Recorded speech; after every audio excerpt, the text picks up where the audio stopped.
वो कहते हैं ना दोस्तों कि रस्सी जल गई लेकिन बल नहीं गया।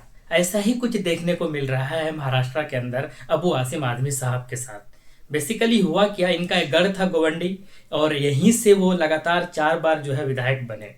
और इनको काफ़ी ज़्यादा कॉन्फिडेंस था कि भाई एमआईएम के उम्मीदवार को हराया है हमने अभी हाल ही में 2024 के अंदर विधानसभा के अंदर अतीक साहब को, जो कि ज़्यादा फासले से नहीं हराया था इन्होंने। लेकिन फिर भी इनको एक घमंड था, इनको लगता था कि एमआईएम मेरा कुछ नहीं बिगाड़ पाएगी। यही वजह है कि वो लगातार एमआईएम और असदुद्दीन ओवैसी साहब के ऊपर ज़बानी हमला करते हुए नजर आ रहे थे। यही नहीं, उन्होंने यहाँ तक कह दिया था कि जो मुसलमान सपा को वोट नहीं करेगा वो सच्चा मुसलमान नहीं हो सकता। उन्होंने यहाँ तक कह दिया कि असदुद्दीन ओवैसी साहब और इम्तियाज जलील साहब का जो है उठाकर पटक देंगे तो उनकी 3200 निकल जाएगी। अब हुआ क्या, हुआ ये है कि उनका ही जगह था गोवंडी, और वहां से उनके जो विधानसभा में 8 वार्ड पड़ रहे थे। एमआईएम ने उन 8 पर अपना उम्मीदवार उतारा और उन 8 में से एमआईएम की 6 सीटों पर जीत हो गई। बाकी जो 2 सीट थी वो दूसरे हिस्से में चले गए। लेकिन मजे की बात यह है कि जो गढ़ था वो आसिम आजमी साहब का, वहां पर उनकी पार्टी के एक भी सीट पर जीत हासिल नहीं हुई, सफाया हो गया। और उसी के बाद अबू आसिम आजमी साहब ये कहते हुए नजर आ रहे हैं कि ये जीत जो है ये फिरका परस्त पार्टियों की जीत है। यानी कि असदुद्दीन ओवैसी साहब और एमआईएम के पार्टी के जो जबान है वो फिरका परस्त पार्टी के हिसाब से बोल रहे हैं। मतलब वो कहते हैं ना कि जब रस्सी जल गई लेकिन बल नहीं गया। अभी भी ये चीज एक्सेप्ट नहीं कर रहे हैं कि अपनी कमियों की वजह से इनकी हार हुई है। अभी भी ये कह रहे हैं कि हिजाब वाली बातें की असदुद्दीन ओवैसी साहब ने। असदुद्दीन ओवैसी साहब ने कहा था कि जो हिजाब पहनेगी, और मेरी ख्वाहिश है कि बम्बई का मेयर और हिंदुस्तान का जो प्रधानमंत्री वो मुस्लिम महिला, हिजाब वाली महिला बने। तो इसमें गलत क्या है? क्यों अबू आसिम आदमी को यह खराब लग रहा है? क्यों इमरान प्रतापगढ़ी को यह बात हजम नहीं हो रहा है? सिर्फ इस वजह से क्योंकि मुसलमानों की बात एएमएम अगर करेगी तो मुस्लिम वोटर से शिफ्ट हो जाएगी एमआईएम की तरफ। सिर्फ इसी वजह से यही डर सता रहा था ना। और इसी वजह से इसी वजह से इमरान प्रतापगढ़ी ये कहते हुए नजर आ रहे हैं कि भाई मतलब ये लोकल चुनाव है, आप क्यों प्रधानमंत्री की बात कर रहे हो?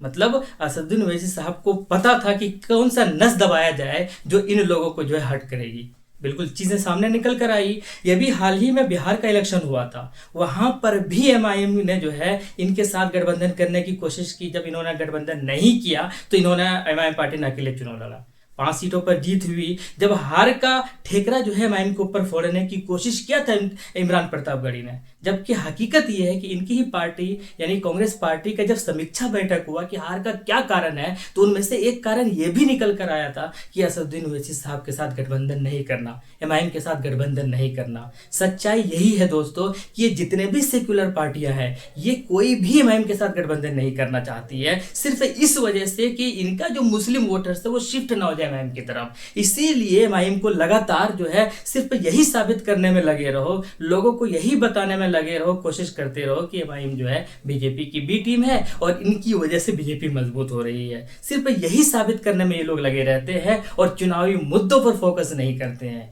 यार एमआईएम वाले कब कहा इन्होंने कि बीजेपी के साथ हम गठबंधन करना चाहते हैं? हमेशा ये सबसे पहला इनका दावत यही रहता है, इनका लेटर यही लिखा जाता है। जहां जहां पर भी अगर चुनाव होता है, चाहे बिहार हो तो वहां पर आरजेडी, जदयू, ये सारे कांग्रेस, चाहे बंगाल हो तो वहां पर ममता बनर्जी, उत्तर प्रदेश हो तो समाजवादी पार्टी, बहुजन समाजवादी पार्टी, ये सारी चीजें हम लोगों ने देखा है अपनी आंखों से। लेकिन कोई भी इनको अपने साथ गठबंधन लेने के लिए रेडी नहीं होते, तैयार नहीं होते हैं। तो मजबूरन जब ये अकेले चुनाव लड़ते हैं या कोई भी छोटी मोटी पार्टी के साथ मिलकर चुनाव लड़ते हैं और जीत जाते हैं, तब इनके पेट में दर्द होता है और फिर ये साबित करने में लगे रहते हैं कि ये बीजेपी की बी टीम है और इनकी वजह से जो है हम लोग हारे हैं और इनकी वजह से बीजेपी मजबूत हो रही है। आज इमरान प्रतापगढ़ी का हाल देख लीजिए, इनकी पार्टी का हाल देख लीजिए। जहां पर पहले 30-30, 40-40 कॉर्पोरेटर नगर निगम से निकल कर आते थे एक एक शहर से, आज वहां 6-6, 7-7 पर आ गए हैं यार ये लोग। हकीकत क्या है? अभी चुनाव होने वाला है 2027 के अंदर उत्तर प्रदेश के अंदर, साइकिल वहां पर भी मिलेगा, सपा वहां पर भी मिलेगा और वहां पर भी एमआईएम को जो है ये लोग वही टारगेट करते हुए नजर आएंगे। तो मतलब अब ये यही चीज मैं कहने की कोशिश कर रहा हूँ कि अबू आसिम आजमी साहब का वो कहते हैं ना रस्सी जल गई लेकिन बल नहीं गया, हकीकत वही वाले हाल है। अभी भी वो इस चीज को एक्सेप्ट नहीं कर रहे हैं कि आपकी जो हार है ना वो आपकी हार एमआईएम की वजह से नहीं है, आपकी हार जो है किसी और की वजह से नहीं है, आपकी हार अपनी वजह से है। ये तो किस्मत अच्छी थी आपकी जो विधानसभा के अंदर मानखुर से आप जीत कर आ गए, नहीं तो वहां पर भी अतीक अहमद ने जो है वो 42,000 से ज्यादा वोट लाकर आपको नाक में दम जरूर किया था उन्होंने। आपकी जीत कितने में, 54,000 के आसपास वोटों से आपकी जीत हुई है। तो वहां पर भी अगर 42-43 हजार ला रहा है एक नौजवान, 30 साल का नौजवान जो पहली बार चुनाव लड़ रहे हैं, तो आप समझ सकते हैं कि आने वाले टाइम में एमआईएम आपके लिए क्या सिर दर्द खड़ी कर सकती है। तो बेहतर यही है जितने भी सेकुलर पार्टियां हैं कि आप जहां पर भी, आज पूरा देश बात कर रहा है ना एमआईएम के सक्सेस का, आज पूरा देश बात कर रहा है महाराष्ट्र के सक्सेस का। क्यों बात कर रहा है? क्योंकि एमआईएम ने वो काम किया है। एमआईएम भले ही असदुद्दीन ओवैसी साहब के चेहरे पर वोट मिले हो, भले ही एमआईएम की वजह से वोट मिले हो, लेकिन मुसलमान आज वोट क्यों कर रहा है? सवाल तो यही है ना। क्यों मुसलमान आज एमआईएम को पसंद कर रही है, एमआईएम को वोट करने पर मजबूर है? क्योंकि उनके पास ऑप्शन ही नहीं है। क्योंकि आप लोगों ने इतना ज्यादा ठगाया उन लोगों को कि वो लोग कहीं, मतलब उन लोगों के पास अब कुछ भी करने का जो है कोई, मतलब होपलेस है।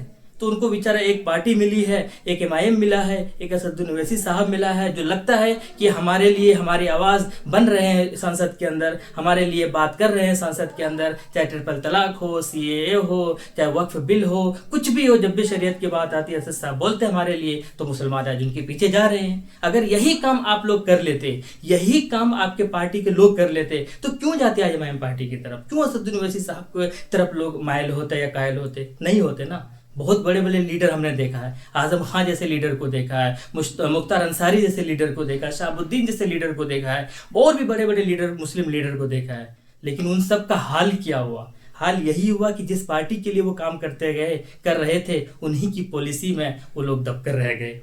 कोई आज नाम लेने वाला नहीं है। जब एएमएम बनकर उभरी है तो मुसलमानों को लग रहा है कि यार ये हमारी पार्टी है, मुसलमानों को लग रहा है कि यार ये मेरे दिल की बात कर रहे हैं। इसीलिए आज असदुद्दीन ओवैसी साहब और एमआईएम पार्टी के लोग इतने ज़्यादा पसंद कर रहे हैं।